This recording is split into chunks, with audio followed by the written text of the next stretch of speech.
Okay, welcome everyone. This is the second episode of the Negative Progression Records podcast. We are here with Gideon Naude from the band Burning Water, who was from Santa Cruz, California, and Negative Progression released a full-length album by those guys. Here's the cover artwork. It's pretty awesome, and we'll talk about that as well. But it's the album is called "We Could See the Sky from Here," and it was released on June 28th of 2005. So Gideon, one thing I did to prepare for this interview is I pulled the one sheet on the record in a one sheet for people who aren't in the know. Back in the day, it's basically one sheet of paper that has kind of like the bio and the album and sort of some photos and the track listing and kind of like the highlights for the band. And the one sheet that I wrote for you guys, I think really emphasized how creative and interesting your band was. And so I just wanted to lay the beginnings of where Negative Progression was when A Burning Water kind of came into the fold. And so, because that was a very specific time, I would say that's kind of like the second wave of the label, because earlier from 96 through kind of like 2003, I mostly did like pop punk stuff and Counterfeit, of course. And then in 2004, and you Big fan of that area, by the way. Though, sort of like Over It, Counterfeit.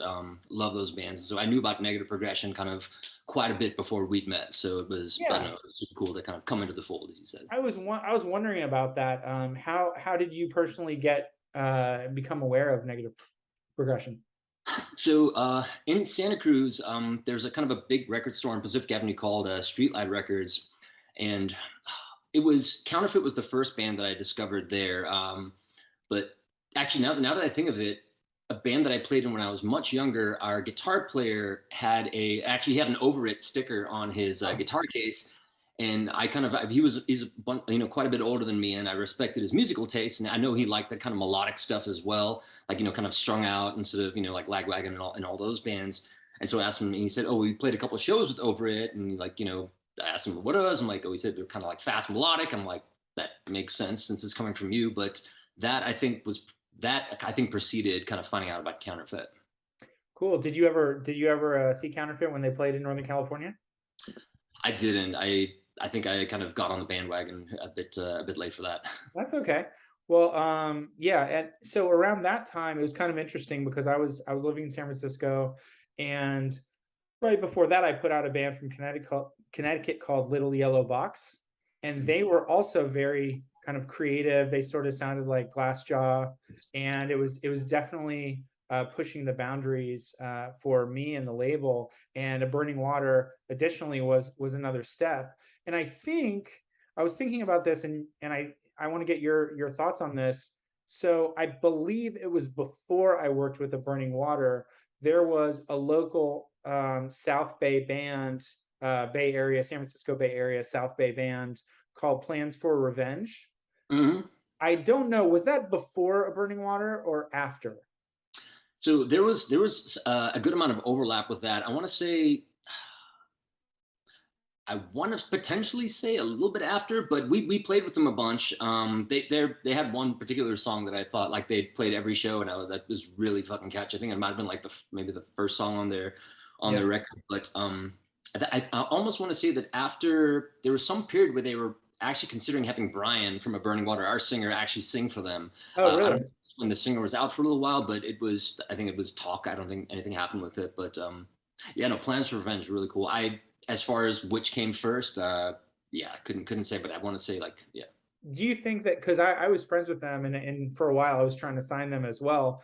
And do you think that some of the band members of A Burning Water found out about Negative Progression through those guys? Does that ring a bell at all? That's a really good question. Yeah, couldn't tell you. Yeah, I don't remember. I just, you and I, we haven't spoken in like 15, 16 years or something, probably like that. So I figure I'd take this opportunity to ask you some of the, some of the questions that I've always wondered. Um, So tell me about like how did you get into a burning water? How did that happen? Sure. So, I don't think this is tangential because I think it's very related to the question. Let me kind of lube up first. So, before Burning Water, I'd mainly played in kind of more like straightforward sort of punk rock bands. Since like the late '90s, my first band had kind of like a Redemption '87, like Nerve Oh, Agents kind nice. of sound. Um, and then when I moved to Santa Cruz, I played in a band that was sort of, it was all the guys were kind of older than me. And they had more of like kind of an RKL sort of like Rich Kids on LSD sort of sound. And fun fact, when we recorded for that band, the guitar player at the time now plays drums for JFA, like Oh, Jody Foster's yeah, army. yeah, So yeah, yeah. it's just, yeah, it's a musical family tree. Everything's connected. Um, Well, Santa Cruz has that real like skate punk. I mean, it's Santa Cruz, right? So it's like known for skateboarding. So but yeah, Santa Cruz absolutely. always had that like skate punk vibe to it, right? Definitely. And so yeah, there were kind of a lot of kind of crossover between the folks kind of up north and south. I know JFA were, I don't want to say from like Arizona, but um, yeah, so definitely kind of the skate stuff. And so after that, basically our bands used to, the band I was in after that, it was sort of like kind of a Jawbreaker Fugazi kind of sound. And so we played with the Burning Water at this place in Monterey. And I I'm Ash, the guitar player, kind of called me sort of a little while afterwards, like I don't know, months, maybe a year, I don't know, and said that, oh well, their bassist is going to be leaving. Do I want to play? And I was in Southern California at the time, and like sort of pretty much essentially like kind of couch surfing. And so I'm like, I guess I moved down there because I was going to be with a band that was going to be doing work, and then they kind of didn't. And so I was like, yes, like these guys are busting their ass. They're this sounds a lot of fun. And so I mean, yeah, I moved back up north just purely to play with them. And so Ash had just called me and he said kind of what the band was up to, kind of some of their plans, and it just kind of it aligned with what I wanted to do. Musically, it was kind of different than what I've done before, though. But that's, I think, yeah, maybe early-ish, somewhere there, 2003, 2004. That's Yeah. when that. It was an interesting time in California, I think, and I'm curious to get your take as someone who's joining the band, because that was kind of like, Seosin was blowing up and Finch was, around and starting and getting big. They were already big, but I just feel like the whole post-hardcore, screamo, whatever you want to call it, sound was really kind of being born. And I looked at, again, on the one sheet I was looking at, I saw that um you guys, I mentioned bands like Before Today and Fall of Troy, and bands of that ilk, and Bear versus Shark and Dredge and Gatsby's American Dream, and sort of this kind of like creative artsy screamo, but not screamo just for no purpose, like literally just those kinds of bands where it was just a tidal wave of emotion coming from all sides. What are your did you feel that when you joined the band? Was a Burning Water kind of like in that group? Um, I would say definitely, yeah. It was also again kind of like there was a scene that I was kind of drawn to, and like there was a lot of that actually kind of happening in Santa Cruz, at least sort of like rumblings of that. And it was at the time, again, I'm still doing more of like a kind of a straightforward kind of punk or whatever you want to call it. And so yeah, I'd been interested in kind of playing sort of something more along these lines. And it's funny because I was thinking earlier on today, you mentioned, sort of Seosin, which is kind of related to Circuit Survive, and then like kind of Fall of Troy and Bear vs. Shark. And so when we actually got to kind of tour with those bands, not Seosin, but like, Circuit Survive, it was all right around the time when their first kind of albums that sort of, made that, I guess, sort of that were, I mean, they were amazing. It was like right before Fall of Troy did Doppelganger. It's right around the time Circuit Survive did, was it Juturna and Yeah. Bear vs. Shark. I think it was maybe their second Equal Vision record. But yeah, I mean, there was something super kind of fun and, interesting happening at the time. Did you feel like joining a Burning Water gave you the opportunity to kind of like flex your musical muscles and expand your horizons and whatnot? I would say definitely. Sort of when I listen to the record, kind of time and again. Now, sort of I listen. I was like, I mean, I have a high regard for the record. I think there's, it's a. I mean, it's a cool, interesting record. But I'm also like, sort of I just remember the process of like, okay, I was a punk rock bass player, and sort of these guys, sort of were into a lot of other stuff, and they're some of it was more kind of I guess rock-ish, but there's other stuff that was a little bit more kind of instrumental and things like that. And so it was kind of fun because I kind of wanted to play something like that when I was doing more of the straight ahead stuff. And yeah, no, it was definitely a chance to a learning experience and kind of expanding in that way. Were you part of the songwriting process of these songs on this full length, or was it mostly kind of put together already? So that's also an interesting question. I think you might remember that. So the first version of this album was put out in Japan. This label out of Tokyo called Fabtone, and so the songs that were on that album were pretty much sort of they were written, but when we were kind of recording them, we had Matt Radosevich, who sort of who's worked with kind of some Epitaph bands and things like that, and we kind of he did some kind of producing, and we sort of trimmed some certain kind of some kind of I guess more like experimental areas for better or worse. But so a lot of those songs were kind of like close to their final form. But when we met you and kind of we had the opportunity to do negative progression, we sort of so we asked, well, at least we kept a few of those songs for just the Japanese release, and then we recorded some new ones for the Negative Progression album. I For the Japanese release, there was an instrumental song that I did write, kind of just it was like a soul thing. It was just bass and kind of like layering over it.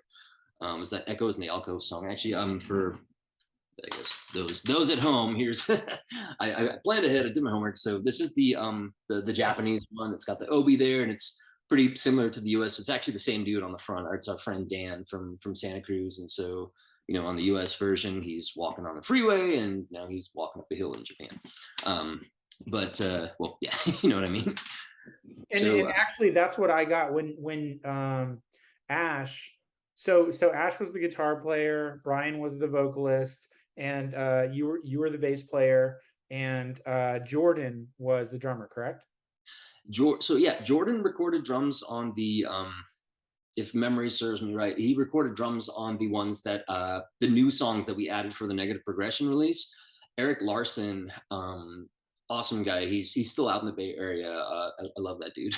He was the original drummer, and so he was there. And then before we act, yeah, it was sometime he wanted to go to music school, and he did, and I mean, he's done really good, sort of with like being a recording engineer, but he kind of had to sort of step away from the band just to do that. And so we got Jordan at that point. So Jordan is on the like Negative Progression only sort of songs, and Eric Larson is on the other ones. Yeah. So when I first got when Ash first sent me the record, it was the Japanese version because I remember the other cover, and I was just really blown away. And I was like, holy cow, this is really interesting. This music is really awesome.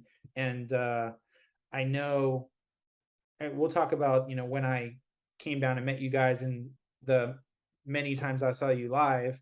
Um, but did you? So the songs were mostly written. Did you participate in the recording of the Japanese version or no? I recorded based on all of those songs. They had a demo. I think it was called like Our Weathered Ally or something like that. And so there were kind of some songs that made it onto the album, but everything that I was for the Japanese and the US version of the album I recorded based on all of the songs. So I was there for all of that, and the songwriting process. I was involved with the songs that were just strictly on the Negative Progression release. Yeah. So how did that work? Because obviously, I mean, not obvious to everyone else, but obvious to me. Ash was like a musical virtuoso. I thought of him in the same universe as like Bo from Seosin or something. I mean, he was just an artsy minded guy. And so did he basically, did Ash show you the bass parts, or did you learn those bass parts just by listening to recordings, or you connected with the old bass player? So it's funny because when I funny you mentioned that when I do try out for bands, one of my big things is I like to get a recording of the songs beforehand, learn them on my own, and then come there and just play it like we've been playing for a while. It's the I don't know, and maybe it's just I'm kind of like a what do you call it, risk averse when it comes to that. But it is nice, kind of the process of hearing them, kind of like figuring it out on your own, just basically kind of because that's how I learned to play bass in the first place, was just putting on records that I liked, like the Vandals, Screeching Weasel, whatever, and I would just play along to those, like sitting on my bed. And so yeah, they gave me a CD of the songs they had, and I mean, I learned them kind of by ear, and then when we went in, sort of we played them, and then with the new ones, there was kind of some of the showing of that. But I never had a chance to meet their old bass player. I think I might have seen him actually outside of a show once, but that was the extent of it. Yeah, it's like the ex-girlfriend, you just sort of like, Right. you're like, oh, it's that guy. um yeah, so one thing that I always thought was like pretty different and interesting. Well, one thing that's fascinating to me is that you guys recorded with Matt. Was he in the matches, or did he just produce the matches? He just produced slash kind of Okay. recorded their Okay. Epitaph release. I'm honestly, I don't know if what bands he's been in, but yeah, so he was involved with that. And then Mueller from this band called Slow, which was like a sessions record band, like SLOE, out in San Jose. He recorded the negative progression only songs. Yeah, so it's just interesting because yeah, the matches is also one of those bands that was sort of known. I mean, I remember hearing about them being known for being like very creative and artsy, and I kind of thought about them as kind of like what Panic at the Disco would become, but pre that. That was just in my own mind. And I lived in Oakland, and they were from Oakland, and that whole like iMusic cast scene in Oakland was a cool little scene. I personally was never super big fan of the matches, but I really admired what they did musically and creatively, and they certainly pushed the boundaries, and a lot of people liked their stuff. So it's cool that you, Burning Water, also were a creative band working with the same group of people that were kind of trying to push push boundaries. So I don't know if any of that rubbed off on you or what. Well, sort of it was because one of the guys from the matches actually played guitar on the on the record on so in failed attempts, that sort of that solo that sounds like none of the other guitar parts on the record. That was their guitar player, and I'm embarrassed that I don't remember his name. It's been a while, but a super nice guy, had interesting hair. But yeah, my matches, they were another kind of band that was part of that iMusicast scene. They also kind of like busted their ass. They were kind of really hardworking, and I'm glad they were getting kind of recognized like that. As far as kind of like rubbing off, as you said, like I don't know, I don't know, maybe on the other guys as far as kind of what was happening there before, but yeah, I think when it came to recording, it was still, at least the first time around, like for the Japanese one, I was still kind of like the new guy, and sort of I kind of rewrote some of the bass parts and things like that, but I was almost like, well, this is not like any of the recording experiences that I've had before. I mean, full disclosure, like one of my old bands, the singer paid for our entire recording thing with weed, so I mean, it was just like a very different thing. And so but yeah, I mean, there was never anyone like producing us and stuff. So with Matt, he, I don't know, he added like something different, and I think his working with the matches did kind of bring something over, at least like the way he kind of produced the like the album. Was there ever a discussion? So one thing that really stuck out about your record to me is that some of the songs are pretty heavy. Some of the songs are more rock, kind of emo rock kind of a vibe, and then there are a couple songs that are instrumental. When you were recording that, did that ever come up in a discussion within the band, or did Matt or Mueller, you said his name was, did any of those conversations come up, and you know, thoughts about, well, this is kind of inconsistent, or we should maybe have songs that sound the same? It's no, that honestly, that's you're asking like awesome questions. So it is one of those things where it's like, oh well, if you listen to this, these could be kind of like several kind of different bands, because you've got one song that's at a build, and I think there's a lot of kind of moods and sort of like atmosphere, I guess, kind of like landscapes, if you want to call it, that happen across the album. But it can be pretty jarring, sort of even within the same song sometimes, where you've got just kind of bashing it out, then it switches to like the sugary sweet pop punk kind of chorus, like This Is a Test. Right. And so I think so the Japanese release has like a bit more of something, that kind of stuff that ties it together. Like there's like an additional instrumental song, and this is where it goes back to Matt Radosevich. And so when he came in, we trimmed a lot of stuff that was sort of in my eyes was kind of tying some of the songs together. They were kind of more like, I guess, like experimental parts. Like Out in the Dark was way longer. It had I don't know. I mean, you wouldn't call it a bridge, but it was just, it wasn't a verse, wasn't a chorus. And it was just, it was like a long kind of It was a thing. journey, a journey. It was a journey, and we kind of made it a short walk, sort of instead.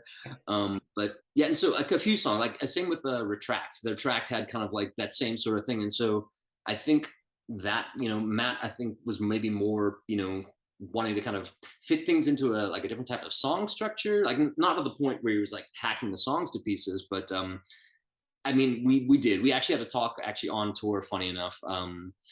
This is probably for another story, but we did talk about sort of like, as far as sounds, do we want to settle on something a bit more consistent? And a couple of the guys were like, no, I mean, I like doing all this different stuff. And I feel like if we were to have made like an additional album, which of course we would have put out through NPR. I mean, that goes without saying. But I feel like we were getting to the point where we were incorporating a lot of those things within the same songs, like to the point where it was a bit more seamless. And so we got at least like some demos, maybe 4 or so songs, like kind of towards the end, we're kind of doing that. Well, it's funny. So why don't I play a song? Oddly enough, it's called Instrumental, and I was able to get your record as well as others onto Pandora early in the Pandora's life, through a couple connections, just being in San Francisco. And I I was kind of surprised, but Instrumental was the most played song of all the songs. So here's a little snippet for people.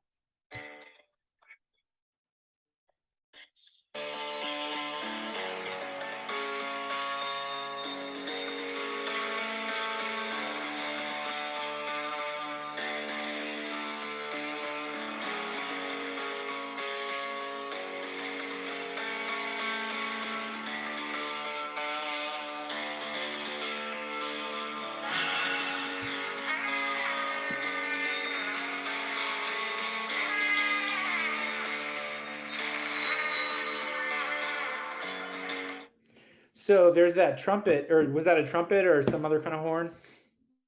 That was a trumpet.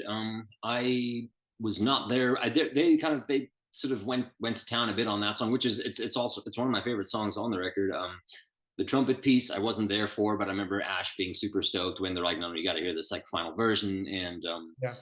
yeah, no, it's cool because I had I connected with Eric Larson, who's the drummer from the I guess like we call it like the Japanese version of the record.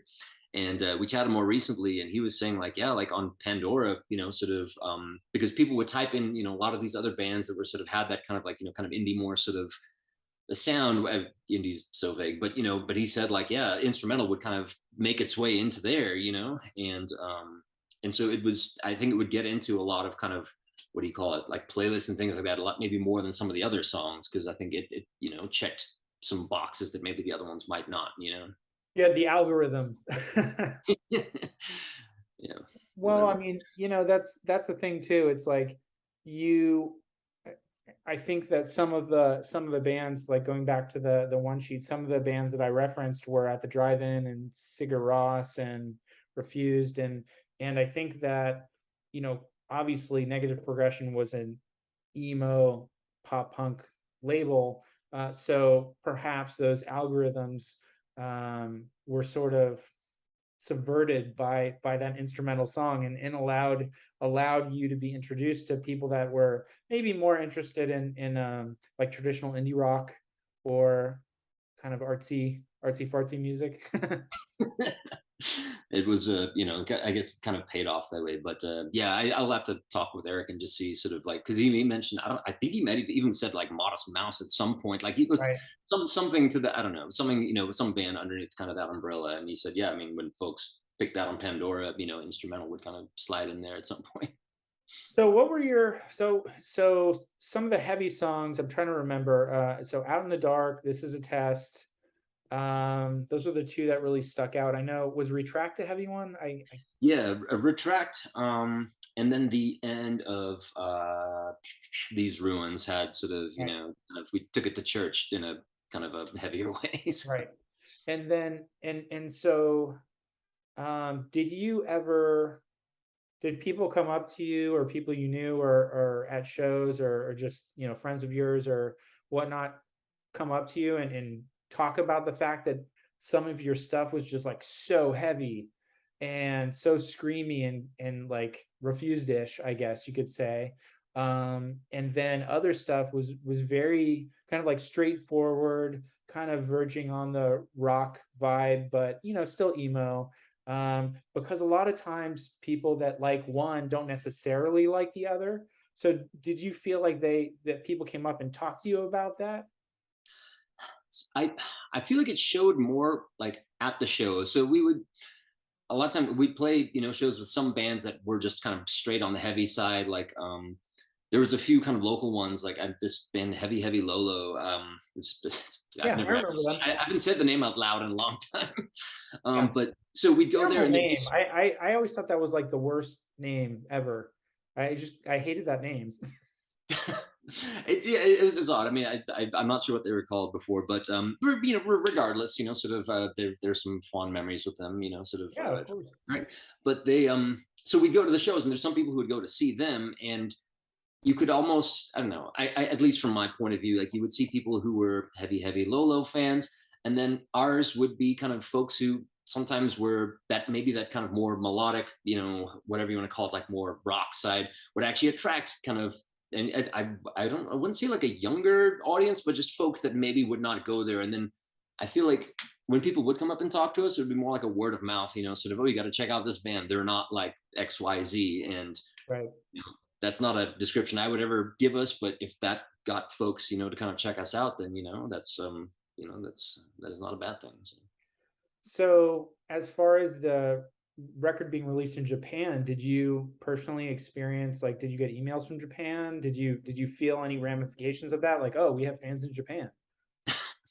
Um, I guess the most novel thing about the Japan thing, they sent Ash a check. I'm sure. I think he said went into like buying us a van or something. It went into that, sort of. So we just kind of, I trusted that that's where the money went, and then I don't even remember how much it was. But so they sent us pictures, and that's again, they could have easily staged these, but so it was in either Tower Records or Virgin Megastore, and so it was one of those listening stations. Oh yeah. So they had our album, and then they had like a little small like cardboard cutout of one of our band photos, like right above it. I think I saw that. I think you guys sent that to me to check out. That was pretty cool. It wasn't, but part of me was thinking like, did they just pretty much go on there guerrilla style and sort of like take something off, put our thing on there, do that, and then kind of take off? Or the record store staff were like, hey, get out of here, sort of, you've done this with your other bands before. I always But no, thought, I mean, that was cool. I know that in Japan there were certain bands that were big here that were also big in Japan. But I just remember there were a lot of bands that were kind of like smaller or growing, and some label in Japan just licensed the record, and they just really dug it and pushed it really hard over there, and it's kind of an interesting dynamic. You're a band that's small, trying to get people to come to your shows, trying to get on shows like out of town, and booking tours and things like that, and maybe some of your shows are terrible and some of them are okay, and then you're like, oh well, we have this thing in Virgin Megastore with a whole display of a burning water, like. I feel like there's so many sort of, I guess, like, what do you call it, like analogies or sort of like examples in history, sort of, that you could, kind of maybe kind of have fun and poke fun with that. The Oh man, what was I gonna say? It was like very relevant to that. Oh yeah, yeah. So Fabtone Records, one of the things that I'm actually sort of like, I guess as a big music fan, am most proud of, I guess, is that, so Mineral, one of my favorite bands, Mineral, Fabtone in Japan actually released it like a complete discography CD of theirs, and so it had the End Serenading one, was it the Power of Failing or Flailing, the one before then, and yeah, so Fabtone put out that as well, which was to me just like amazing, because like Mineral, it's been such a huge part of my life. I got to see them in Kansas City back, I think, when I was in grad school, and yeah, I mean, I was just goosebumps the entire time. Like I was like, just sort of Awesome. doing this. That's very cool. So once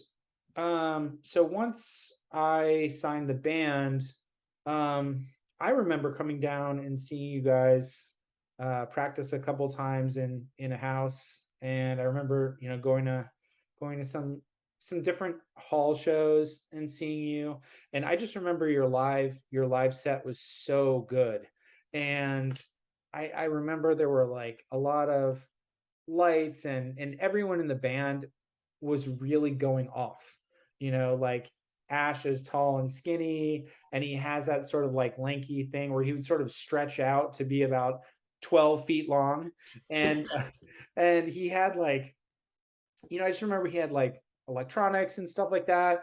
And then Brian reminded me a lot of actually Justin, the singer of Counterfeit, in some ways, not in every way, but he just, he was a little shorter and just had so much energy and would just, I feel like, go off, and you were the first person I think that I knew that had like really stretched ears. Uh, that Yeah, was they're gone now. So Yeah, I know that. Well, yeah, you told me about that before. I think on when we were chatting on Instagram, and but that was like one of the main things that's burned into my mind about you is I just remember one time you were playing a show. It was at a hall. It wasn't the Vets Hall because I don't think I never saw you at the Vets Hall, but it was somewhere else. And was it a daytime show? Was it, because I remember it was a show that we did a couple in the same day, and it was like there was an afternoon show that was more like a hall. I don't know if that's the one you're talking about. maybe I honestly can't remember. I just remember. I think that they probably turned the lights off. I don't know. I just remember that you were like going off, and like one of your like plugs like flew out and like went somewhere, and then your ear was just sort of hanging there. And I had never really known anyone with really stretched ears, so I was like, "Whoa, that's kind of crazy." And I just, I remember thinking like, is his like earlobe gonna like whip him in the face like when he's like going like that? Is it gonna like smack his nose or something? But that was funny as hell. After it's funny because like after, yeah, I mean that happened a few times. Like I don't know, like, and so after a while, like I would just take him out beforehand. But like I remember distinctly in Portland, and then I don't know, I think it was like, I don't know. But yeah, so it would come off, and I'm just like, has anybody seen somebody that looks like a hockey puck just like around the floor? You kick it around. And so after a while, sort of like, I bumped my head enough times, and I just decided to kind of put them on top of my bass cap and just, sort of leave it. But yeah, they would hang like kind of like Goofy, from this. Yeah, no, it was cool. It was cool. I mean, it was something else to remember your band by, I guess, for new people. I mean, isn't that one of the biggest challenges of any growing band of, people. I always used to tell bands, it's like you can go to a show and have people like your band and they'll be like, yeah, that was cool, and they're telling their friend, oh, did you like that band of Burning Water? Yeah, they were pretty cool. I liked them. But then you listen to other bands, and then you go home, and then you go to another show, and you're not necessarily gonna go see a Burning Water again unless you just absolutely loved the band. You can't just like a band; you have to love the band. And part of that is kind of not just the music, but just the vibe, and I think that all of those different parts that you had um, within your band, the members each had, I think, kind of a unique personality. And I mean, I like Jordan as well. He was a little bit more kind of like your normal, punk rock kid. He was a young one. I actually remember the first time we met you. We went out to a diner when we were kind of like kind of talking shop a little bit, and sort of Jordan was like kind of the younger brother kid, sort of, and I was like, I mean, he was, yeah, honestly, but that was, I think, one of his big strength. I don't think on tour anybody has made me laugh like harder than he did. Like and he would crack up the other bands that we were traveling with as well. Like he would, I don't know, he would find the thing about whatever situation, whatever shitty situation we were in, he would find the funniest thing about it and kind of like bring it up. Like, it's like, well, yeah, by the way, and like, yeah, I mean, like stomach hurt, cheeks hurt, kind of like laughter. So I don't know. I miss Jordan. Jordan was really fun. What were some of so when you first joined the band, like had the band toured yet, or was that kind of in the future? They, to the best of my knowledge, they'd done like the kind of, I want to say, up and down California thing. I don't know exactly where they'd been. And had you toured before? Uh, when I'd met them, I just also done kind of like the up and down California thing. So with them was, I think when our little, Brian is kind of creative, and sort of, so he made our little kind of tour pass, and he called it the Virgin Tour. And sort of, it was basically like, yeah, it was the first big tour for Burning Water, and it was also like none of us had really kind of gone on the road before. I mean, we're all like in our sort of, I guess, at that time, like late teens, early 20s. And but yeah, so that was the first time. So Burning Water went on one like national tour, and we did the kind of the left part of the country, and due to van issues, we kind of went home. So Yeah. You mentioned some other bands you toured with. So was that who did you go out on the road with, or was it like a few shows with one band, a few shows with another band? so when we were home, I guess kind of like in the Santa Cruz area, we still played a lot of like local shows, and so I mean we had a chance to play with like sort of like the Blood Brothers, sort of like just pretty much, and I mean we could play with the Blood Brothers and then sort of like drive home, like kind of like a 10-15 minute drive. For our first tour, we went out with our buddies Maida, who were just got signed to Fiddler Records, and then after a couple of shows, Fall of Troy joined up with us, and so this is just before they put out the Doppelganger album. And so we met up with them, I think somewhere like close to Washington, and so they were with us pretty much for almost like the rest of the tour. So I mean, I want to say like 10 plus dates, actually probably more than that. So they were amazing to watch each night. And they were from the Northwest, right? Yeah, even Washington, I want to say it's a town called like Mucatello or Mucatello or But like that's in something like that. Washington State, right? Yeah. Yeah. And so yeah, I mean, I guess for that Fall of Troy tour, there was, I guess, if we're permitting kind of tangents here, that we were out with a band called Maida, who I had like a musical crush on for quite some time. I remember them.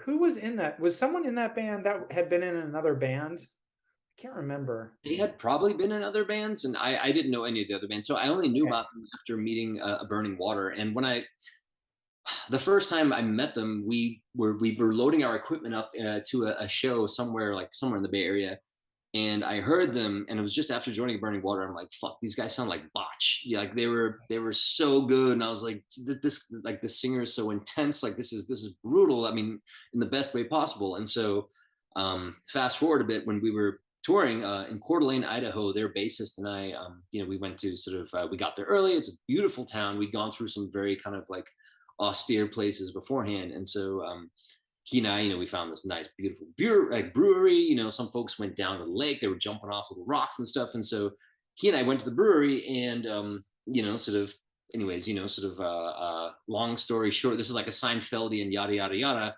Yeah. Um, he, there was an argument between him and his bandmates. His hand was hurt. I was asked to fill in on bass. And so very early in the tour, I was playing bass in a Burning Water and Maida, Oh, cool. pretty much until the tour ended. And so when we met Fall of Troy, it was, I think, one of the first things, sort of, yeah. So our first show was with Fall of Troy was Fall of Troy, and I think they're called Yeah, Chiodos. Chiodos.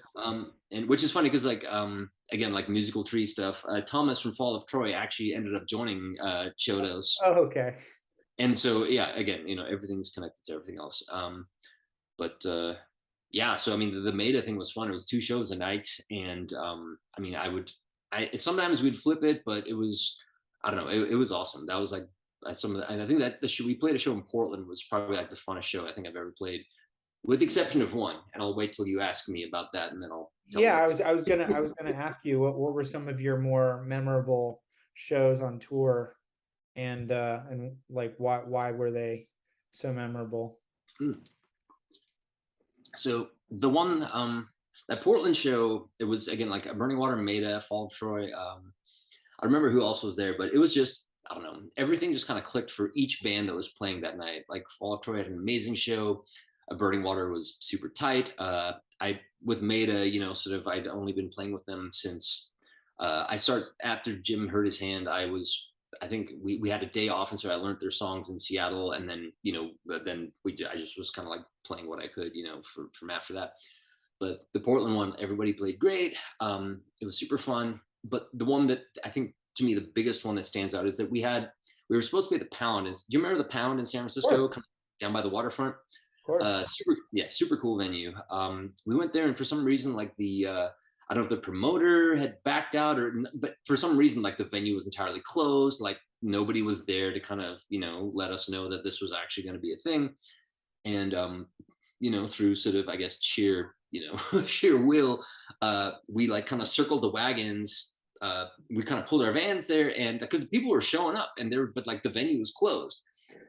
And so we we ended up stealing power from the venue, which we had to, like a couple dudes had to climb over like a wall type fence thing, which was also across like some train tracks. And so they climbed over like with like I think one or two like long fucking extension cords, and then we played that way into the parking lot with our kind of our van circled, and like sort of everybody there. And that show was it was Burning Water, Maida, Heavy Heavy Lolo, Terra Melos, which is also kind of a cool band. And it's funny because like one of the dudes from Terra Melos is like, yeah, I'm good friends with Maida, and I know you're kind of like new on bass. I'm watching you like a hawk, and I was like, Oh my gosh. he had thankfully had nice things to say for the small handful of songs that I was able to kind of flub my way through with Maida. But and then yeah, Fall Short plays as well. But the cool thing about that show is that the trains were still coming by, and so we'd have to keep an eye out for the trains. And if the band was even in the middle of a song, if the trains are coming, we'd have to unplug the extension cord, pull it to our side, like to where the parking lot was, let the train go by, like just wait, kind of just like shoot the shit with people. And then when they would gone, we'd have to climb over and plug back and continue stealing power from the Pound in San Francisco. What's so funny is that I was at that show, and I forgot some of the details of it. I didn't remember that who that A Burning Water was on the show. I just remember one time I saw Fall of Troy, and it makes sense that Terra Melis was on the show because I saw them a number of times and I like them a lot. And it makes sense that I would have gone to see you, of course.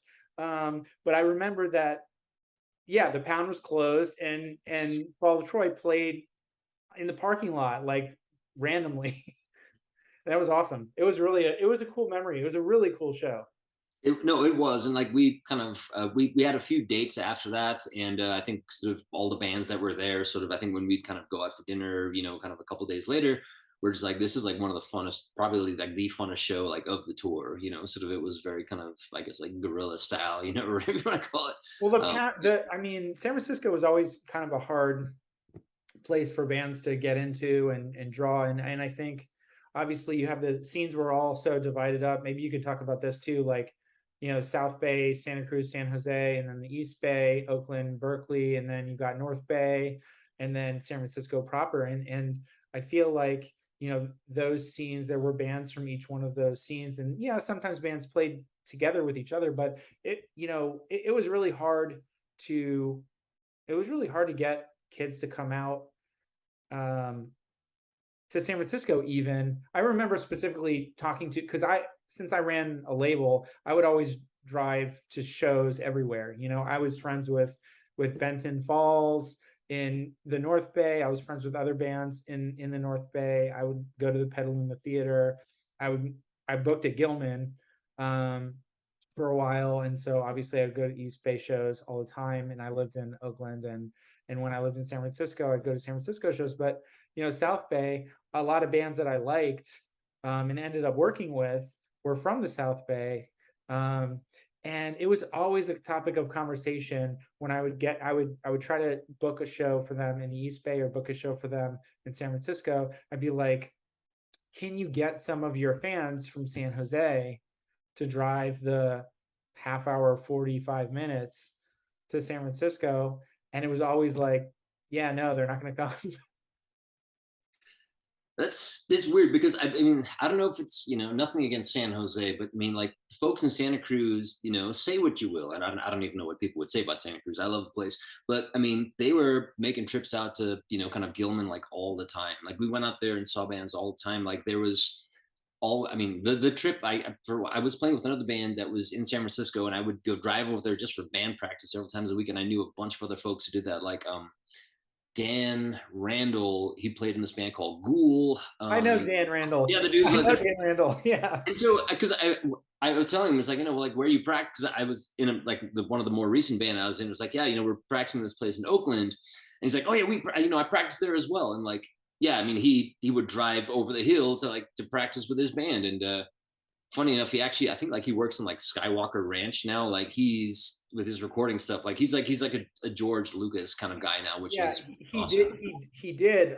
He actually moved a couple of years ago. He moved to Maine, I thought you were and gonna say he died. I'm like, oh no, no, no, he moved it's to awesome. Maine. He has his own mastering studio. He's doing really really well. And you also, I guess we could tie that in. You moved away from the West Coast. Currently, you live where?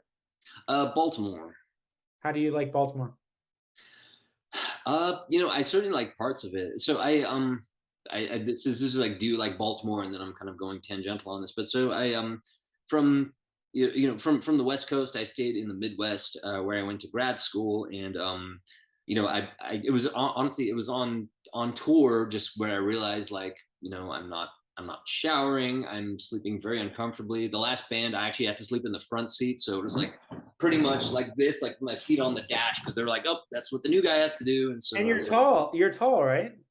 I am tall, and there were shorter people who got to stretch out like in the back. So as soon as as soon as they would have like nights away for whatever reason, I was very grateful for that, and so I got to stretch out. But and so it was during that time, just being kind of unshowered, and I would just, like, I think I might consider going back to school. And so, I mean, at the time, I'd only had a high school education. And so, in my late 20s, I went back to school. I was in the Midwest at the time. And yeah, I ended up going to grad school. I got, I finished my undergrad, got a PhD in behavioral psychology. And so, after all that, so this is like a washing over a very large period of time, kind of having kids and all that stuff. I'm doing a postdoc in Baltimore now at Johns Hopkins, and so I'm doing pretty much like drug administration research stuff with like psilocybin, like magic mushrooms. And so yeah, I've got about like maybe a year left on this. And Wait a so second. You're telling me that someone from Santa Cruz is doing medical scientific evaluation of magic mushrooms? Shocking. well, sort of it's one of those things, kind of what's the word? Gonzo journalism, I guess, initially. Yeah. No, I mean, I think that generally speaking, I mean, Santa Cruz is like one of the hippie capitals of the world. I think about it like that. It And it was is. like one of the first places that I knew like vegan people. And I knew that like when I first went to Santa Cruz, when I was on tour in college, when I was in a pop punk band called Litmonger, we in 97, the summer of 97, we went to the West Coast, and one of our friends that we stayed at her house a bunch of times, she lived in Santa Cruz. So I ended up making a lot of friends there, and we went to some place, the Saturn Cafe, that was like a vegan or a veggie Yeah, diner. yeah, yeah. No, Yeah, Santa Fe. Yeah, that was a good place. I don't know if it's still there, but Yeah. yeah, I frequented that place. That was fun, and even when I moved to San Francisco, I used to always go to hardcore shows at the Vets Hall, and I had a lot of Oh, yeah. friends there. And my band, my hardcore band, Breaker Breaker, back then we played at the Vets Hall and places. They were a Bridge Night band, weren't they? Yeah, yeah, Nice. we put out a 7 inch on Bridge 9. Very Um, cool. I heard so, so I want to say Lipmonger. I heard a compilation track. I don't remember which one it was, but I was like this is like catchy as hell. Like I really enjoyed it. I was like walking from like in grad school. I was walking from like my office to my car, and I was just like, I don't know what I was looking for. I was looking for something, and I was like, wait, Lipmonger. I think Seth played in that band, and I was like, yeah, this is good. Like I think I listened to it twice on the way from my office to the car. So yeah, it's it's good band. I think representative of that era, 90, 95, 96, 97. And I was just listening to the Parasites, who was oh a yeah, yeah, I love pop punk Paris. band. I think they're from New Jersey, but just They were in listening. they were in Berkeley for a while though, and I was like, Oh, why? really? Whenever I looked them, because I've always like these guys sound like a Lookout Records band, Oh, and definitely. I want to say they put out like one 7 inch on Lookout Records. But yeah, I mean, I looked them up. I love the Parasites, Crazy, and then sort of. I mean, there's a bunch of other songs, but I mean, yeah, Yeah. if you know, you know. Yeah, no, they were great. So it's just so interesting that you have that background in traditional punk rock, and that you ended up being in a Burning Water, which is probably, I would say, the most creative and artistic band Negative Progression has ever signed. And obviously, I wish I could have done a second record for you guys, and that was not meant to be. I'm trying to think of other questions, as far as the recording. Obviously, Brian. I'm guessing Brian wrote the lyrics. Yes. What were your impressions of? I mean, do you have any of the lyrics? Like when you joined the band, were you like interested in lyrics at all, or were you just sort of like, I'm the bass player, the singer deals with the lyrics, I don't care? So it's funny because I was watching the previous Negative Progression podcast, and like Chuck is like a person who I would just I wish he was my friend. Like I was listening to this, I'm like, this is the friend I've wanted for so long. Like, why is he? Why were we separated? I'll introduce you.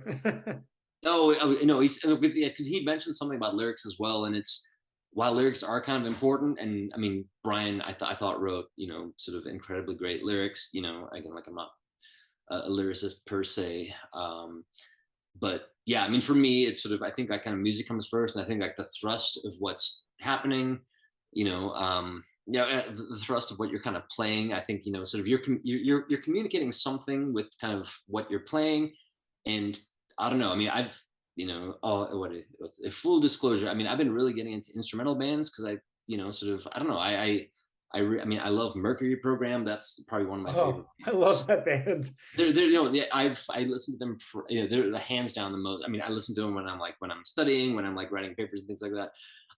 And so lyrics I guess have always been somewhat secondary to me. Like when I was younger, it was more like, yes, this band is singing what's in my heart right now. And they're talking about my frustrations and, like, yeah, I mean, you get older, you get, to some degree, you get to kind of, like, I guess work out your frustrations and things like that, or just, I don't know. I mean, yeah, I don't know. This is probably like so far away from what you've been asking, but yeah, my partner just came in right now, and so I was distracted. But No, it's okay. yeah. Uh, Anyways, Brian's lyrics they're great. and if you have to, let me know if you have to end this interview anytime soon. We'll probably talk another 15, 30 minutes. Up to you. Oh no, you're fine. We're sort of we're good. Okay. So I wanted to play a little bit of another song that was kind of more like the rock kind of version of a Burning Water. Trying to think of which one would be a really a good one to choose from. I think that I really liked "So Much You Hide." That is, I was if you paused for just like a couple of seconds longer, I would have typed in so much you had. Yeah, I think so. So let's play that a little bit for folks.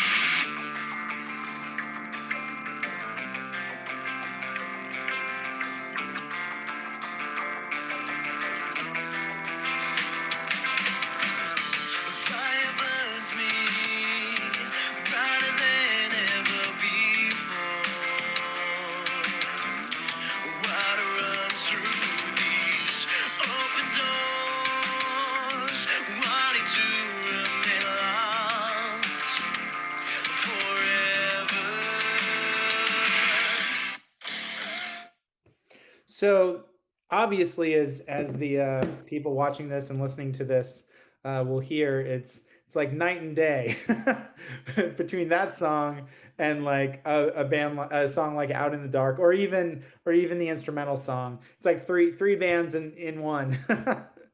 I yeah, that was it was kind of I don't know if you were kind of that was like a kind of lead up to a question that I'm interrupting, but yeah, I mean that was definitely something new, and that was also like, all right, I've been like a punk rock bass player that's kind of try this, but I've always like, I mean, when I started playing bass, I did like jazz bass in high school, and so it was like it wasn't super foreign, and I've always I've liked kind of very kind of diverse types of music, but yeah, I mean that stuff.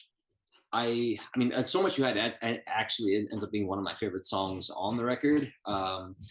It's I don't know. I mean, Brian's vocals are great. But it also it could be its own band just right there as well. Um, How did you like when you joined the band, did you have any issues with the variety of the song styles, or were you just sort of like, it is what it is, that's what this band is all about? I I guess the biggest thing that I noticed earlier on is that their kind of their musical journey, if you want to call it, like they didn't really sort of go through like kind of I guess punk rock getting where they were. Sort of I think they were into like a wide variety of styles, and then kind of at that time like kind of hardcore and sort of more experimental hardcore came in, and so that kind of spoke to them. Whereas sort of I mean, you're interviewing me, so I can talk about me. Sort of. I mean, I was into again like from probably like seventh grade. Kind of like Bad Brains and sort of like the Discord bands, the Fat Records, like Lookout Records. Like, I mean, I am a diehard like Lookout Records fan. I mean, I've got like old catalogs. Sort of I used to do Lookout Records mail order when I was a teenager, and so we just had different kind of journeys to where we ended up. And so when we got there, I was I was just kind of it was more like a learning experience, and I was curious what they had to say about that, and it was new for me, and it was fun playing it, and they did it damn well, I thought. And sort of I kind of enjoyed kind of being there for the ride. It was definitely, it was not previously in my musical trajectory, which was great. It was a nice kind of, I guess, change of pace. So did you feel that it was their band and you were just playing in it, or did you feel like it was your band, you were part of it, or at did it start as their band and then eventually you felt more comfortable that it was like collectively your band, or was it just sort of like Brian and Ash running the show and you guys are just kind of the rhythm section? I think again maybe the penultimate thing that you just said. So the second to last, I at first, I mean, again, it was kind of like a newer style of music for me, and so I was enjoying kind of getting kind of finding my feet with this. As it went on, I felt like a lot more invested, especially when we started kind of doing a lot more collaboration for the songs that were on the Negative Progression release, which for folks at home are a lot of the same ones on the previous one. uh and no, I mean, I definitely felt invested, sort of. And I think on the kind of towards, I guess, like the last half, I would say I had a good kind of hand in the songwriting stuff. Like a lot of the songs, sort of like the, what is it, this is a test, sort of like I do the kind of basically like the kind of the harmonies on like on the chorus as well. And that was, I remember Ash, we were talking about that, and that was previously not going to be a thing. And yeah, so long-winded way of saying, sort of, yeah, it felt like we were kind of very much like a team kind of towards the end. Oh, so originally there wasn't going to be, you weren't going to be singing like backup vocals or anything, or harmonies, and then over the course of the time that was added to the song and Uh, eventually. so Eric, the original drummer, who's an amazing vocalist, he did most of the backup vocals, kind of in like sort of in the earlier songs. I jumped in, so I do stuff on Missiles and Markers. This is a test. I feel like there's some others that I'm probably forgetting, but it's, I think specifically with This Is a Test, it was going to be like Brian was gonna just kind of go to town, like on the chorus, which is, again, it starts out pretty, I guess you see, like kind of heavy or dissonant, and then it switches into this very kind of melodic thing. And I remember actually we were at practice, and I was like, "How about we, what if we harmonize?" And I think Ash was like, "You're gonna harmonize across the whole thing?" I'm like, "Let's just try it." And sort of, I guess the consensus was, let's keep it. And yeah. So did you guys so yeah, so when you were practicing, were these songs sort of set in stone, or were they kind of always being worked on? I was just having this conversation with my wife. She's painting and she does painting stuff, and we just had this conversation about how art, when you make art, you can never finish learning how to be a better artist, right? Same with a musician, or a lot of times paintings, they always say famous painters, they never finish a painting.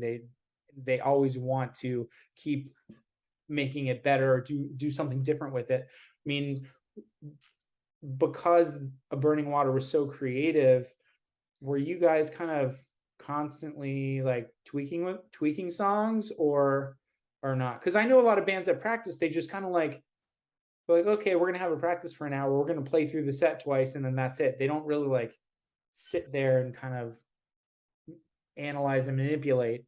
We definitely did tweaking kind of during during the practices. So I'd say there's a good amount of that, and I think that was kind of one of the more fun elements, outside of kind of the tour, is just when we got into our groove, I think we worked kind of really well together. And so there was, I think, a pretty, I mean, at least, from my perspective, a pretty well distributed respect for kind of different ideas. Sort of Eric or Jordan would recommend something, and I think we all, kind of held each other's opinions, sort of in enough regard to we're like, well, let's give it a try. And, kind of things sort of worked out. And we messed around with stuff on tour as well. Like, kind of our live shows, we would, we would tweak stuff, and we found things that kind of, after playing these, shows live each night, we'd find things that work, and we would kind of do those kind of moving forward. So, yeah, I don't think the songs were static by any means.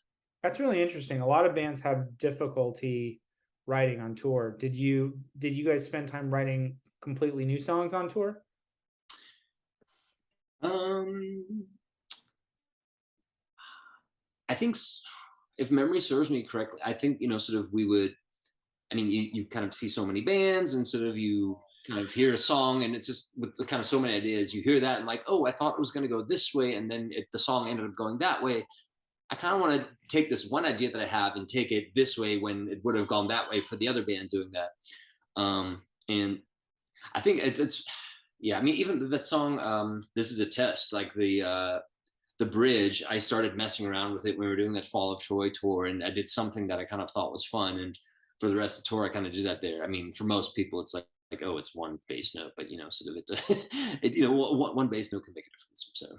So what were some of the, every tour has really silly stories where somebody, like jumps in the ball pit at McDonald's, or whatever. Like, what are some of the, and it doesn't even have to be on tour, because if you played a show in Sacramento and you drive 2 hours away, maybe you had a fun story with a regional show. Like, what are some of the fun stories that you can remember with The Burning Water?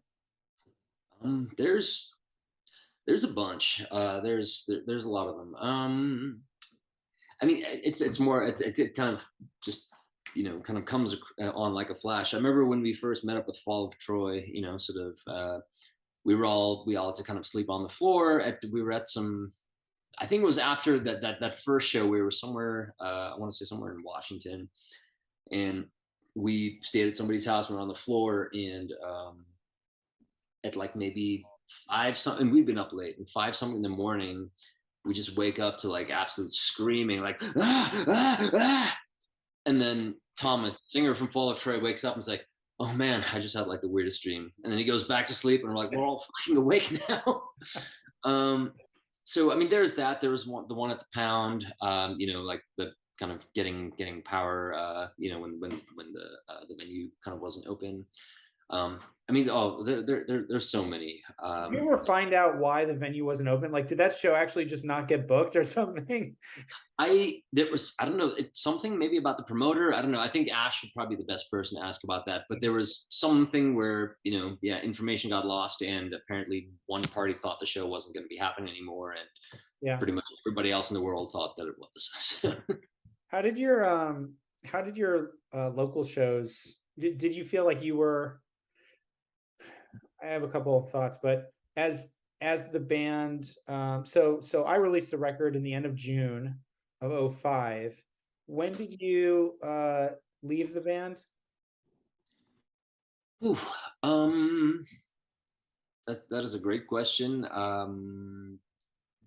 Maybe '06 ish. Sure. Sure. So did you feel like over the course of time after after I released your full length, did you feel like you were building a bit of the band was growing, you were getting more people coming out just to see you? How did you feel like that was affecting you locally? Like, were you getting all of a sudden you were getting asked to play maybe in Southern California where perhaps you weren't before, or maybe, like I said, like North Bay or Southern Oregon or Sacramento or stuff like that? Was that kind of happening over time? I mean, I feel like things were kind of definitely on a kind of like a strong like kind of upward trajectory. I sort of, I mean, again, like when the band, sort of, at least when we kind of parted ways, sort of was right at the outset of a kind of sort of a larger tour. And I mean, if you, I guess, look at what folks are doing now, sort of, I don't know if there were kind of sort of hints of what people kind of, yeah, I mean, where they were growing towards, sort of Ash. um I think he's still out in the Bay Area now, and he's doing stuff that's like kind of like Peter Gabriel-ish. I mean, they've got like horns, and yeah, Eric probably has a better, I mean, I guess you want to add, you should probably just ask Ash. But yeah, so I mean, folks are all doing like very, sort of different things now. And I know the bands that I was in after Burning Water were all kind of pretty, sort of pretty different from that. And but I mean, I do think there's part of me that's also like, right, things were kind of on this pretty like good upswing. Like, should we have seen this further? And I mean, yeah, I think we should have given it maybe like, at least like another year or two or something, it's, yeah, I mean, so, Yeah, hindsight. I didn't mean to, like go into an area that was I love waxing nostalgic, so it's yeah, okay. so let's keep it positive. Um um, yeah, I mean, I think so. So as far as other bands, you said you were in other bands afterwards. What were those bands like? Are you playing music now? uh yeah, so the I'm basically, kind of recording stuff, kind of, or at least kind of playing stuff more on my own right now. We mentioned Mercury Program. That's very much sort of in the vein that I'm doing right now. But after Burning Water, and that brief stint on tour with Maida, I played in a band called 30 Years War, which were on a label called Substandard Records, which I'd been a huge fan of 30 Years War since I was, yeah, still in high school. So just yeah, just really fast, kind of like just kind of screamish, whatever, kind of hardcore, in the best way. So I was with them for a while. Then a band called Songs for Snakes, which I don't know if you remember a band called Knapsack from Sure, like the, sure. yeah. So Bill, the singer guitar player, was in Knapsack, and that was Oh, wow. like previous band. And so we played together for a while. Songs for Snakes was super fun. I'm still in contact with Bill. Like, he sends me their records whenever they put. I mean, they've been like pretty prolific. He puts out records like all the time. And then I guess there was, yeah, a hardcore band down in Southern California, and then this Eyeball Records band. I think I told you about, like, karate high school, and so they were like, at least what I consider to be like, kind of smart, kind of cheeky, sort of pop punk with video game sounds. Yeah, And I remember that band. Was that band? Gosh, I do remember that band. They really kind of took off when they came out. Yeah, sort of. It was another band that we kind of played together. Burning Water kind of played with them. I think they actually were in Santa Cruz, and so they got a hold of me, and it was at the time where I was like kind of sort of going back to school, and they had asked, and they was like, oh, well, we just signed to Eyeball Records, and it's like, oh, like Thursday, like all the bands that are on there. And so I'm like, well, this is very tempting. And I actually spoke to one of my professors, and they're like, like school's always going to be here. Like, this is a great opportunity. Just, just go and you can come back. Yeah, no, it was fun. They were, I don't know, just like a fun group of people. This, it was, again, another one of those, like, haven't really played this kind of like quirky pop punk with video game sounds and things like that. But I thought the lyrics were clever. They were funny.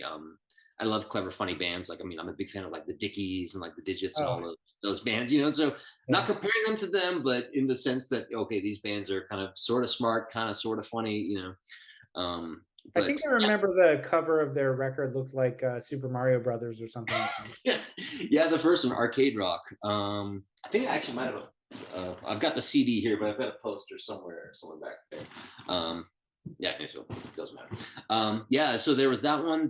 There was a one after that, and then the third one was the one that got picked up by Eyeball, and so they kind of recorded that, and then the first time the songs were played live was when we kind of went on tour, and so I did two national tours with them, and so uh, yeah, no, I mean it was a lot of fun.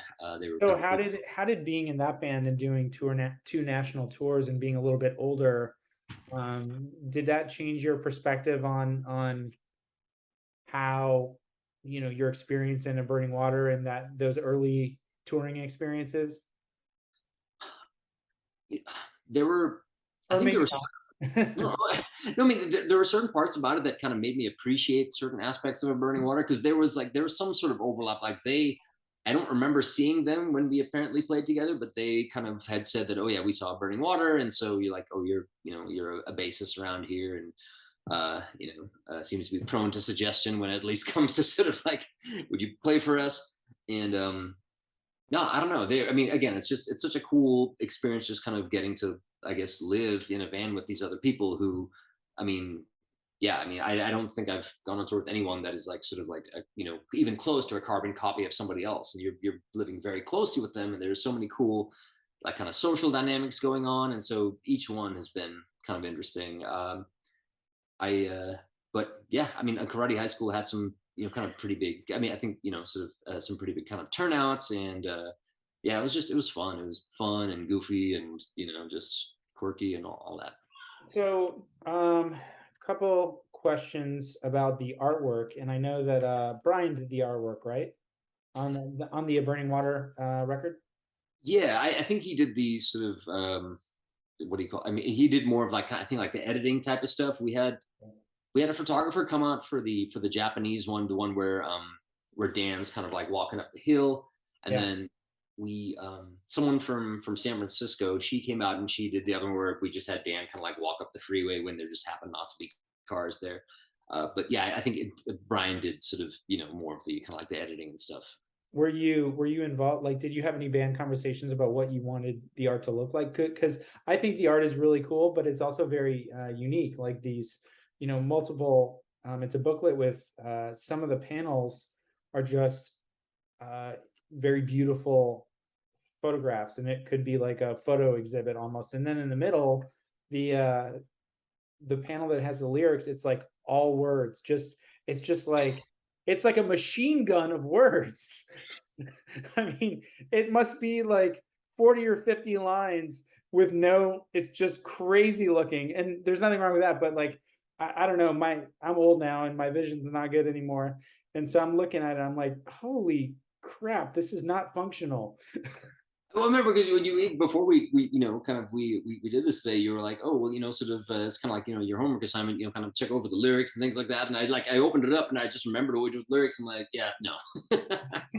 Yeah. Sort of Brian did it, So I want to say when we look at those panels, I know from kind of the time in San Francisco, I think some of them might be from buildings on like Timothy Street, sort of near. I know there's some like really kind of pretty looking churches and and all that stuff up there. But I want to say that Brian took those pictures. I know that he, again, sort of, I know he had the final say as far as what we put in the booklet.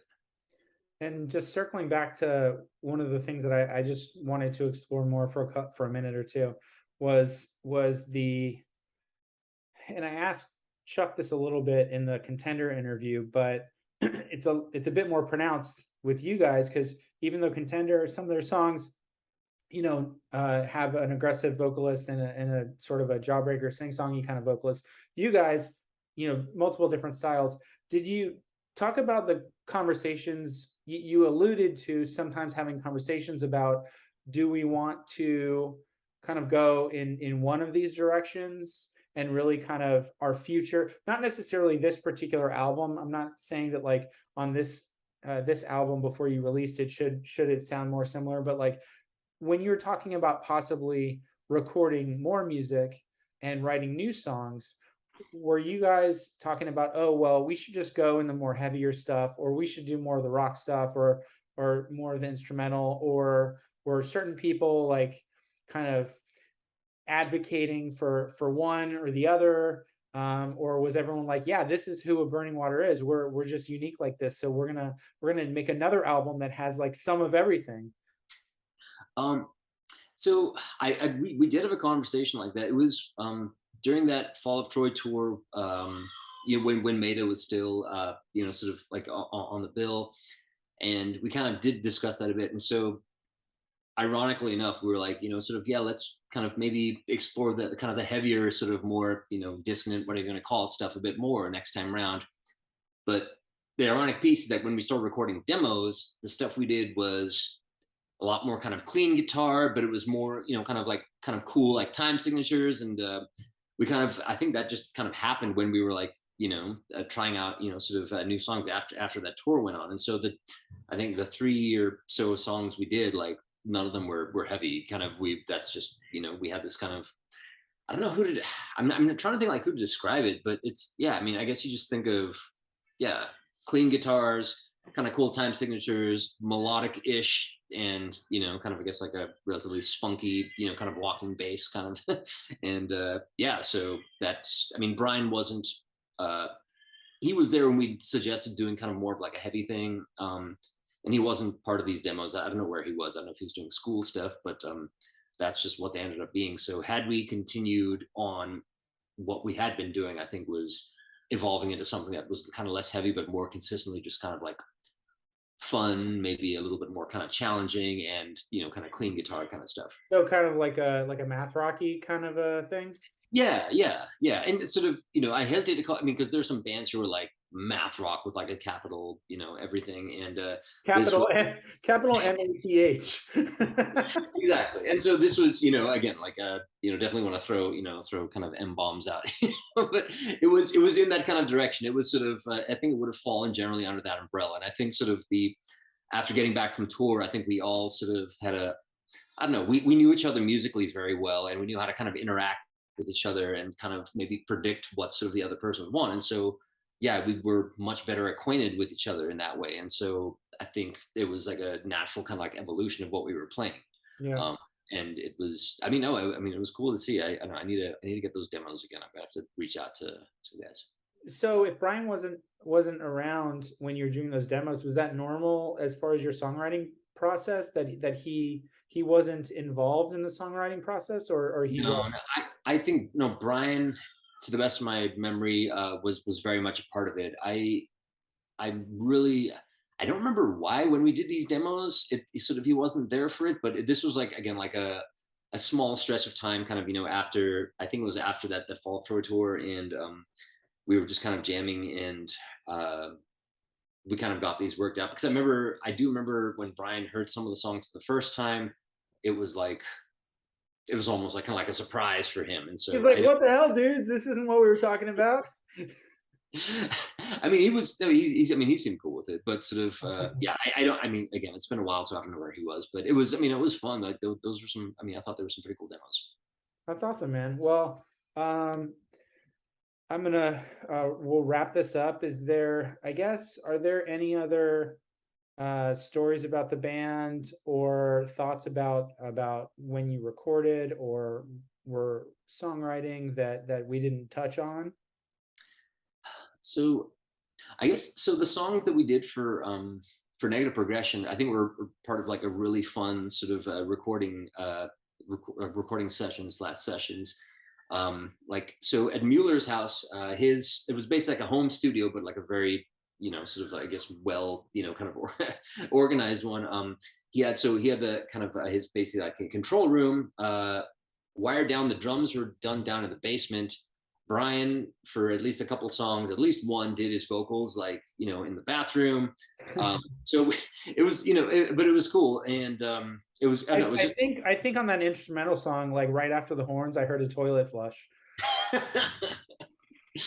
it's very very possible. I mean, both of these you know, the sessions were done kind of in homes, but sort of I feel like that's becoming more and more sort of a thing.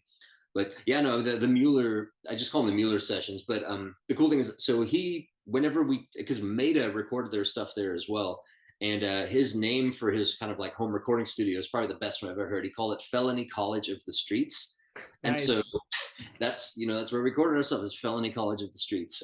But yeah, it was fun. Mueller's a super cool, super kind of patient guy, and we did our the demos after the album as well with him as well, and he was also kind of like this sounds like a band kind of moving on to like the logical kind of next step, or I don't remember what his words were, but yeah, no, I mean a lot of cool stories, too many stories, so little time, but really appreciated my time with those guys. They're all amazing musicians and amazing people. Well, thank you so much for being part of this interview. It's really fun.